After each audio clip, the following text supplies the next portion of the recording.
Welcome to the Statue of Liberty, one of the most famous symbols in the world.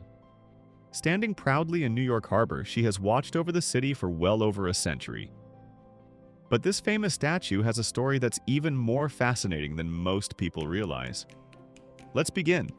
The Statue of Liberty began as an idea in 1865, shortly after the American Civil War.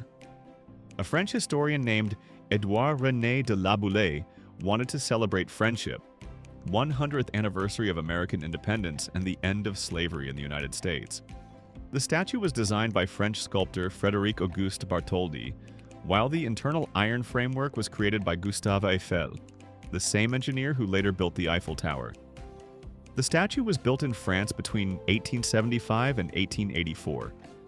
Once completed, she was carefully taken apart into 350 individual pieces and shipped across the Atlantic in 214 crates. If the statue were solid copper, it would be much heavier, but the copper skin is only about 2.4 millimeters thick, roughly the thickness of 2 pennies. When the statue arrived in New York in 1885, there was one big problem. The pedestal wasn't finished yet. Americans were responsible for building the base, but funding was slow. The project was saved by newspaper publisher Joseph Pulitzer, who launched a fundraising campaign. More than 120,000 people donated, most giving less than $1. Thanks to them, the pedestal was completed, and the Statue of Liberty was officially unveiled in 1886. The statue's full name is Liberty Enlightening the World. She holds a torch in her right hand, symbolizing enlightenment and progress. The 7 spikes on her crown represent the 7 continents and 7 seas. In her left arm is a tablet inscribed with the date July 4th, 1776, the day the Declaration of Independence was signed. At her feet are broken chains representing freedom from oppression. The statue is modeled after a Roman goddess named Libertas, the symbol of freedom in ancient Rome. During World War I, an explosion at a nearby ammunition depot damaged the statue's torch. Since then, visitors have not been allowed inside it. The torch you see today is not the original. It was replaced in 1986 during a major restoration. The Statue of Liberty is much larger than most people expect. Total height from ground to torch: 305 feet or about 93 meters. Her index finger alone is over 8 feet long. Her nose is about 4 feet 6 inches long. The statue is made of copper, and when she was first unveiled, she was actually shiny brown. Over time, the copper reacted with air and moisture, forming the green coating we see today. This green layer is called a patina, and it actually protects the statue from damage. So no, she was never meant to be painted green.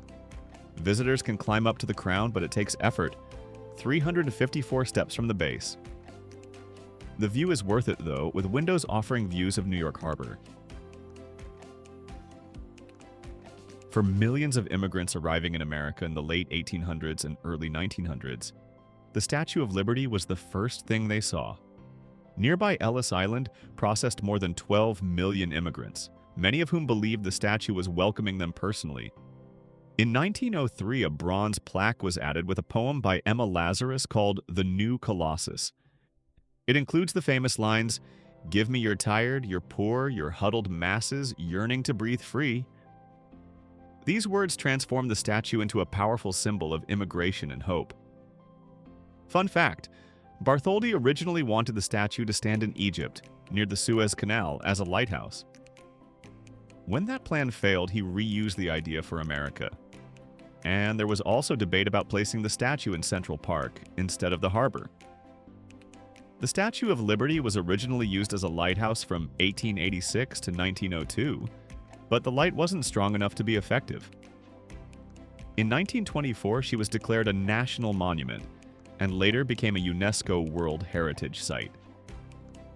There are also many replicas around the globe, in Paris, Tokyo, Buenos Aires, and even Las Vegas. The Statue of Liberty is more than a statue. She's a story of cooperation, engineering, belief, and hope. Built by 2 nations and supported by everyday people. For some, she represents a rival. For others, hope. And for millions, a new beginning. This is Quick Landmarks. Thank you for watching, and keep exploring the stories behind the world's most famous landmarks.